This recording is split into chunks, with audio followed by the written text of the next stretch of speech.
So I'm just taking our chocolate chip cookie dough and placing it at the bottom of our baking tray. Just making it nice and flat at the bottom. Beautiful. Next, I have some brownie mix. I pre-made this to the directions on the box. I'm just gonna layer it right on top of our cookie dough. Wow, what an excellent treat.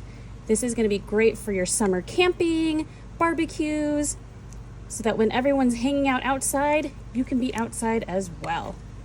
Okay, we're gonna create a layer of that on top. Just spread it out so it's nice and even. This is so easy.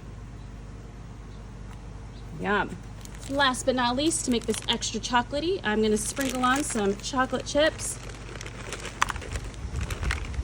Can't go wrong with all this chocolate.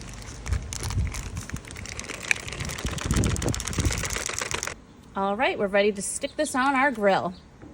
We're sticking it on the grill, and we're gonna close this up, and we'll be back. All right, let's take a look. Woo! Yummy!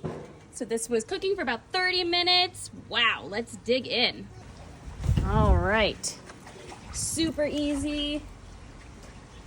Let's take a scoop. Oh, yum! Look at that. Whoa. All right, really excited to try this.